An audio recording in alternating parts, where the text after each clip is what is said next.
Welcome to High School Playbook. Believe it or not, high school football is officially back. Welcome to the week one grind of High School Playbook. Lauren Walsh has left me all alone as she moved to Nashville, but we're still bringing all the highlights from across the Triad. And for week one, the games don't get much better or much bigger than Grimsley and Mount Tabor. Both programs know what it's like to win a state championship. They also have goals of getting back to the big dance this year. An out-of-conference matchup between two titans of football, Grimsley and Tabor. Worley's quarterback, Faison Brandon, calls his own number. The QB powers his way into the end zone for the score.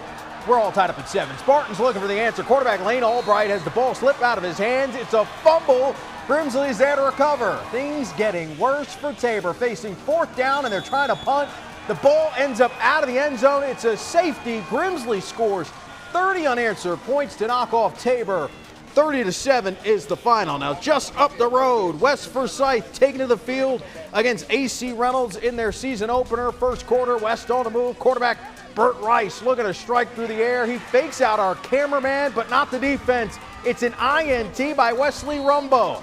Ensuing possession for AC Reynolds, and defense is reigning supreme in this one. The Titans' Gabe Akpan jumps the route for the interception of his own. You can celebrate.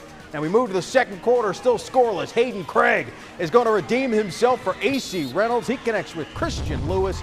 40 yards on the score. Reynolds leads 7-0, but West will get the final laugh in an 8-7 defensive struggle. With 22 state championships to their names, Reidsville has earned the nickname the football capital of North Carolina. And after falling short of the title game last year, the Rams testing themselves early with a state playoff performer from a season ago in Western Alamance. It's our game of the week. Chris Peterson is in Reidsville Friday night with all the action. You couldn't ask for a more exciting game for week one of High School Playbook. Before the game, Western Alamance head coach Jeff Sumner told us he was concerned about Reidsville's speed, and this is why. Jareel Cobb's going to take this ball 80 yards for the touchdown and an 8-0 Rams lead. 14-6 Reidsville in the second quarter, and Western Alamance quarterback Evan Cannell is going to roll right and launch one downfield to James Newton is all by himself. 89 yards for the touchdown, and it's 14-13 at the half. Third quarter, same score. Cannell again rolling to his right, throws the ball down the middle, and in between defenders, it's Ethan Morris for the touchdown and a 20-14 lead.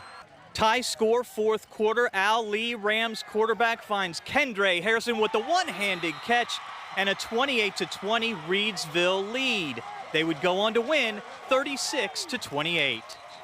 There was a lot of back and forth. You know, we knew they were coming in. They were going to be a tough team. They were going to fight to the end, and our guys just kept fighting and fighting, and we ended up with the victory in the end. So it was a dogfight to the end of the game. The high school football capital of North Carolina certainly lived up to its name tonight. Big-time plays, great athletes all over the field, and it's only week one.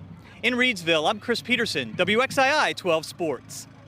Oh, man, Peterson had more fun than anyone. 30-plus minutes down the road from Reidsville, Northwest Guilford, represented by one of the top quarterbacks in the state, Tanner Ballou and company, back for another ride against state competition. The Vikings back in action Friday night hosting Williams. First quarter, it's the Bulldogs striking first. Amid the bodies on the ground, somehow they find the end zone.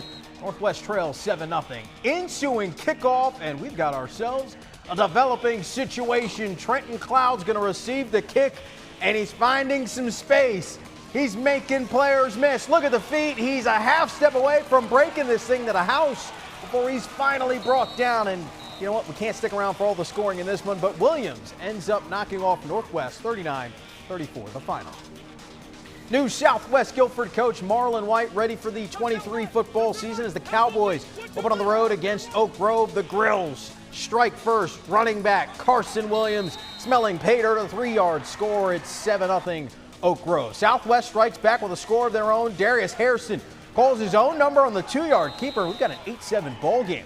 Williams not done making plays. Little misdirection by the Grove, and he's up the sidelines, 55 yards to the house. Oak Grove leads 14-8. And what a night at the Grove. You can't have some highlights without a little love for Connor Creech in the ballgame. Creech, who's been making plays longer than I've been here at WXI. That's 2 years, folks. 27 yards to the house. Oak Grove is in the win column.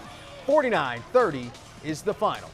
It's the Battle of the Cats, start of the year for the Panthers and the Bobcats. Ledford's Shea Ragland is back to pass. He's feeling some heat, and he's sacked by Zier, Dixon, and Keyshawn Gregory. Nice play on defense. Ragland undeterred by the defense, though. He connects with Seth Wiley. Wiley, nice little catch on the ball thrown behind him. That sets up Ragland. Looking up top to Cameron Walker, 25 yards on the gain. Big play there, and that'll set up Diego Ponce Gomez. And he's got to be sound in the kick game. 29 yards away, and the young man is pure as Ledford leads 10-0. Glenn not backing down. Aaron Boyd is there. He's going to stuff the run. There we go, big fella. But on Hawaiian night, it's all Ledford in this one. The Panthers win 24-8. The final. Some scores across the region. East Forsyth with a huge win over Heritage there, 49-7. And Reagan falls to Marvin Ridge, 42-27, the final in that game. Some more scores. Mooresville upends Davie County 31-24. And Randleman gets a nice win over Thomasville to start the year. 20-7 is the final there. We call that a solid opening drive on High School Playbook. But it's a four-quarter game, folks, because when we return, we head out west for some more high school football action. Starmount opening their season at home. Plus, we unveil our high school playbook. Play it away. Don't go anywhere. You know we got you covered with more when we return.